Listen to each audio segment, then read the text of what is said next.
नमस्कार। आकाशवाणी से समाचार संध्या के साथ मैं विशाल शर्मा।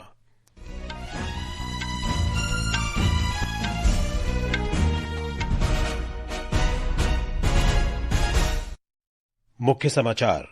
प्रधानमंत्री नरेंद्र मोदी ने स्वदेशी 4G सेवाओं का शुभारंभ किया। इससे भारत उन कुछ देशों की सूची में शामिल हो गया है जो अपना दूरसंचार नेटवर्क बनाने में पूरी तरह सक्षम है। प्रधानमंत्री कल सुबह 11 बजे आकाशवाणी पर मन की बात कार्यक्रम में अपने विचार साझा करेंगे। ब्रिक्स विदेश मंत्रियों ने पहलगाम आतंकवादी हमले की कड़े शब्दों में निंदा की। यूनेस्को ने हिमाचल प्रदेश के ठंडे रेगिस्तान को नवीनतम बायोस्फीयर रिजर्व के रूप में मान्यता दी। भारत ने दक्षिण कोरिया में विश्व पैरा तीरंदाजी चैंपियनशिप के अंतिम दिन 2 स्वर्ण पदक जीते। पदकों की कुल संख्या 7 हुई। और दिल्ली में 12वीं विश्व पैरा एथलेटिक्स में शैलेश कुमार ने पहले ही दिन पुरुषों की ऊंची कूद में स्वर्ण पदक जीता। अब समाचार विस्तार से। प्रधानमंत्री नरेंद्र मोदी ने डिजिटल बुनियादी ढांचे के विस्तार के एक बड़े प्रयास के तहत समूचे भारत में 97,500 से अधिक नए 4G मोबाइल टावरों का उद्घाटन किया है। इनमें 92,600 टावर पूरी तरह से स्वदेशी तकनीक से लैस हैं। BSNL द्वारा लगभग 37,000 करोड़ रुपए की लागत से स्थापित इन टावरों से और 30,000 गांवों में हाई स्पीड इंटरनेट पहुंचने की उम्मीद है। प्रधानमंत्री मोदी ने ओडिशा में झारसुगुड़ा में इस सेवा की शुरुआत की घोषणा की। उन्होंने कहा कि भारत 2G, 3G और 4G तकनीकों के मामले में पिछड़ गया था, लेकिन BSNL के स्वदेशी में निर्मित विकसित 4G नेटवर्क से अब भारत उन गिने चुने देशों में शामिल हो गया है जो अपना दूरसंचार नेटवर्क बनाने में सक्षम है। टेलीकॉम सेक्टर की ये जरूरी टेक्नोलॉजी देश में ही विकसित हो, हमारे लिए गौरव की बात है कि हमारे BSNL ने अपने ही देश में पूरी तरह स्वदेशी 4G टेक्नोलॉजी विकसित कर ली है। श्री मोदी ने 2014 से सरकार द्वारा किए गए सुधारों का उल्लेख किया। उन्होंने कहा कि 2017 में GST लागू होने के बाद नागरिकों पर कर का बोझ काफी कम हो गया है। प्रधानमंत्री ने ओडिशा के बरहामपुर और गुजरात के सूरत स्थित उधना के बीच अमृत भारत एक्सप्रेस को भी झंडी दिखाई और 2 मेडिकल कॉलेजों के उन्नयन की घोषणा की। इससे इन्हें विश्वस्तरीय सुपर स्पेशलिटी अस्पतालों में परिवर्तित किया जा सकेगा। ओडिशा की क्षमता के बारे में श्री मोदी ने कहा कि हाल में 2 सेमीकंडक्टर इकाइयों और 1 सेमीकंडक्टर पार्क योजना को मंजूरी मिलने से राज्य में औद्योगिक विकास को नई गति मिलेगी। उन्होंने राज्य की प्रगति का श्रेय केंद्र और राज्य की दोहरे इंजन वाली सरकार को दिया। प्रधानमंत्री नरेंद्र मोदी कल सुबह 11 बजे आकाशवाणी पर मन की बात कार्यक्रम में देश विदेश के लोगों के साथ अपने विचार साझा करेंगे। ये इस मासिक रेडियो कार्यक्रम की 126वीं कड़ी होगी। ये कार्यक्रम आकाशवाणी और दूरदर्शन के समूचे नेटवर्क, आकाशवाणी समाचार वेबसाइट और news on AIR mobile app पर प्रसारित किया जाएगा। ब्रिक्स विदेश मंत्रियों ने जम्मू कश्मीर के पहलगाम में हुए आतंकवादी हमले की कड़े शब्दों में निंदा की है। न्यूयॉर्क में कल संयुक्त राष्ट्र महासभा के 80वें सत्र के अवसर पर ब्रिक्स विदेश मंत्रियों की वार्षिक बैठक आयोजित की गई। इस बैठक की अध्यक्षता भारत ने 2026 के लिए ब्रिक्स के भावी अध्यक्ष के रूप में की। एक संयुक्त मीडिया वक्तव्य में मंत्रियों ने आतंकवाद के प्रत्येक कृत्य की कड़ी निंदा करते हुए इसे आपराधिक और अनुचित बताया। उन्होंने आतंकवादियों की सीमा पार आवाजाही, उनके वित्त पोषण और सुरक्षित पनाहगारों सहित आतंकवाद के सभी रूपों तथा अभिव्यक्तियों का मुकाबला करने की प्रतिबद्धता दोहराई। मंत्रियों ने कहा कि आतंकवाद को किसी भी धर्म, राष्ट्रीयता, सभ्यता या जातीय समूह से नहीं जोड़ा जाना चाहिए। उन्होंने कहा कि आतंकवादी गतिविधियों तथा उनके समर्थन में शामिल सभी लोगों को संबंधित राष्ट्रीय और अंतर्राष्ट्रीय कानून के अनुसार जवाबदेह ठहराया जाना चाहिए और उन्हें न्याय के कटघरे में लाया जाना चाहिए। उन्होंने आतंकवाद के प्रति जीरो टॉलरेंस अपनाने और आतंकवाद का मुकाबला करने में दोहरे मानदंडों को अस्वीकार करने का आग्रह किया। मंत्रियों ने संयुक्त राष्ट्र के ढांचे में अंतर्राष्ट्रीय आतंकवाद पर व्यापक सम्मेलन को शीघ्र अंतिम रूप देने का आह्वान भी किया। उन्होंने संयुक्त राष्ट्र द्वारा नामित सभी आतंकवादियों और आतंकवादी संस्थाओं के खिलाफ ठोस कार्रवाई का आह्वान किया। मंत्रियों ने व्यापार प्रतिबंधात्मक कार्रवाइयों पर चिंता जताते हुए विश्व व्यापार संगठन के नियमों के विपरीत एक तरफा टैरिफ और गैर टैरिफ बढ़ाने पर गंभीर चिंता प्रकट की। सुपर्णा की रिपोर्ट के साथ समाचार कक्ष से मैं आकर्षिता सिंह। विदेश मंत्री डॉक्टर एस जयशंकर, ब्राजील के विदेश मंत्री मौरो विएरा और दक्षिण अफ्रीका की महिला, युवा तथा दिव्यांगजन मामलों की अध्यक्षीय मंत्री सिंडिसिवे चिकुंगा ने न्यूयॉर्क में संयुक्त राष्ट्र महासभा से इतर एक बैठक की।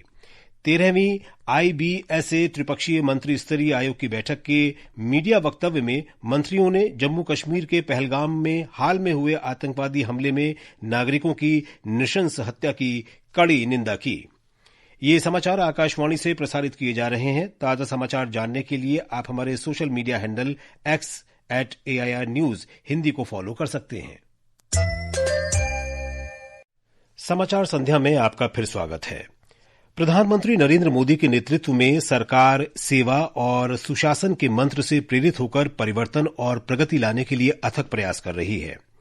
विशेष श्रृंखला सेवा पर्व में आज बात करेंगे कि कैसे मोदी सरकार ने एक भारत श्रेष्ठ भारत पहल के माध्यम से विविधता में एकता की भावना को मजबूत किया है। हमारे देश में सैकड़ों बोलियां हैं तो कई भाषाएं, हर इलाके का अलग पहनावा है और अलग खान पान है। इसके बावजूद कुछ है जो हमें एक धागे में बांधता है। इसी भावना को मजबूत करने के लिए साल 2015 में प्रधानमंत्री नरेंद्र मोदी ने संदेश दिया था, एक भारत श्रेष्ठ भारत। एक भारत श्रेष्ठ भारत कल्पना ये है, हर वर्ष अपने राज्य को किसी एक राज्य के साथ हर राज्य जोड़े।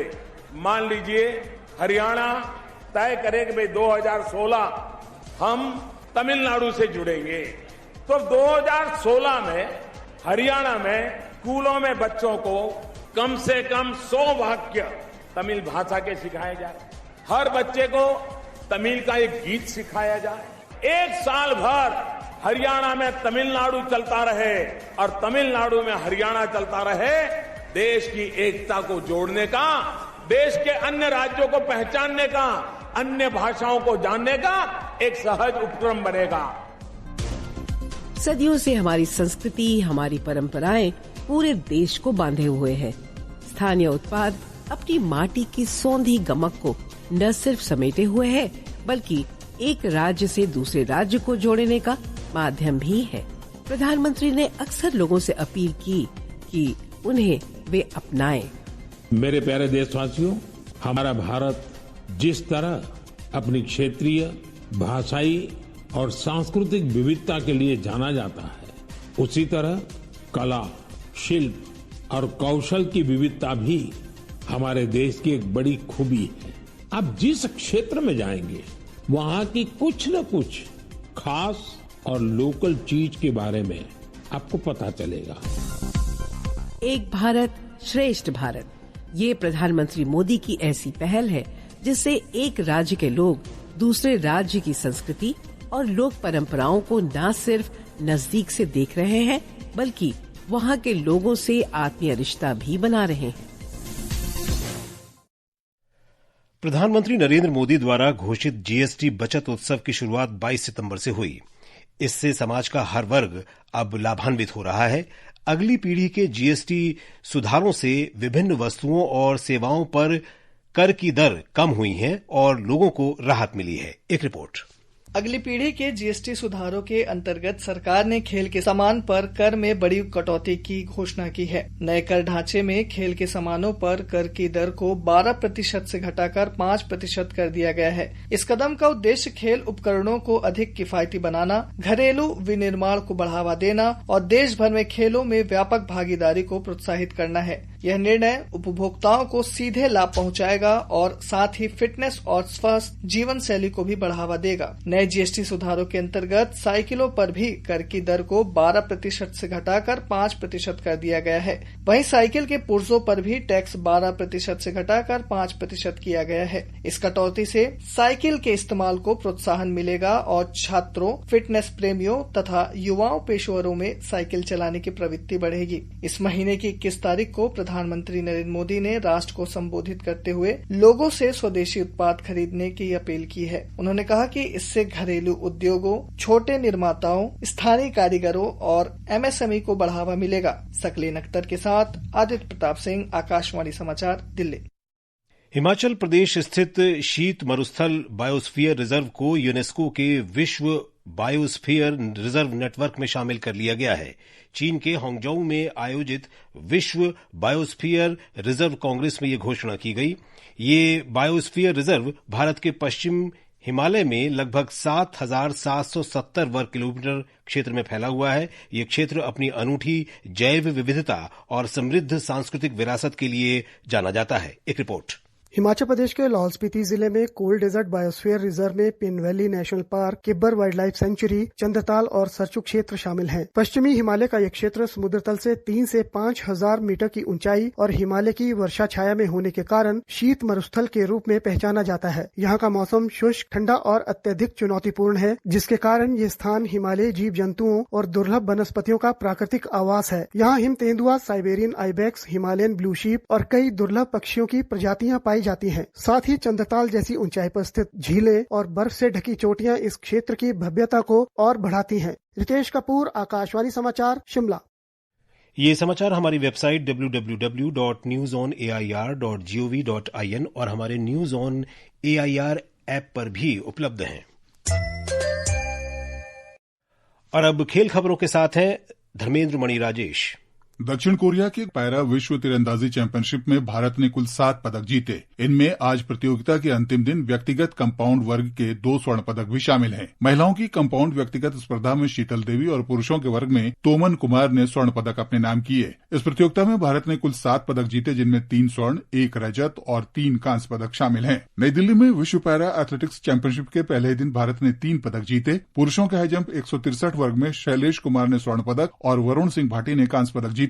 भारतीय पैरा एथलीट दीप्ति जीवनजी ने महिलाओं की 400 मीटर T20 स्पर्धा में रजत पदक अपने नाम किया। इस प्रतियोगिता में 100 से अधिक देशों के 1000 से अधिक एथलीट भाग ले रहे हैं। नई दिल्ली के doctor Karni Singh shooting range में भारतीय निशानेबाजों ने ISSF जूनियर विश्व कप की 10 metre air pistol mix team स्पर्धा में शीर्ष 2 स्थान हासिल किए। रश्मिका और कपिल ने एयर पिस्टल मिक्स टीम स्पर्धा का स्वर्ण पदक जीता। वंशिका चौधरी और एंटोनी जोनाथन गेविन को इसी स्पर्धा का रजत पदक मिला। धर्मेंद्र मणि राजेश, आकाशवाणी समाचार, दिल्ली। बिहार विधानसभा चुनाव की तैयारियों की समीक्षा के लिए पूर्ण निर्वाचन आयोग 4 और 5 अक्टूबर को राज्य का दौरा करेगा। मुख्य निर्वाचन आयुक्त ज्ञानेश कुमार आयोग की टीम का नेतृत्व करेंगे।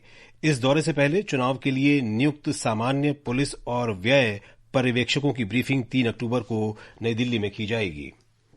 और अब अंत में मुख्य समाचार एक बार फिर। प्रधानमंत्री नरेंद्र मोदी ने स्वदेशी 4G सेवाओं का शुभारंभ किया। इससे भारत उन कुछ देशों की सूची में शामिल हो गया है जो अपना दूरसंचार नेटवर्क बनाने में पूरी तरह सक्षम हैं। प्रधानमंत्री कल सुबह 11 बजे आकाशवाणी पर मन की बात कार्यक्रम में अपने विचार साझा करेंगे। ब्रिक्स विदेश मंत्रियों ने पहलगाम आतंकी हमले की कड़ी शब्दों में निंदा की। तमिलनाडु के करूर में एक रोड शो के दौरान मची भगदड़ में 13 लोगों की मौत। यूनेस्को ने हिमाचल प्रदेश के ठंडे रेगिस्तान को नवीनतम बायोस्फीयर रिजर्व के रूप में मान्यता दी। भारत ने दक्षिण कोरिया में विश्व पैरा तीरंदाजी चैंपियनशिप के अंतिम दिन 2 स्वर्ण पदक जीते। पदकों की कुल संख्या 7 हुई। और दिल्ली में 12वीं विश्व पैरा एथलेटिक्स में शैलेश कुमार ने पहले ही दिन पुरुषों की ऊंची कूद में स्वर्ण पदक जीता। इसके साथ ही समाचार संध्या का ये अंक समाप्त हुआ। नमस्कार।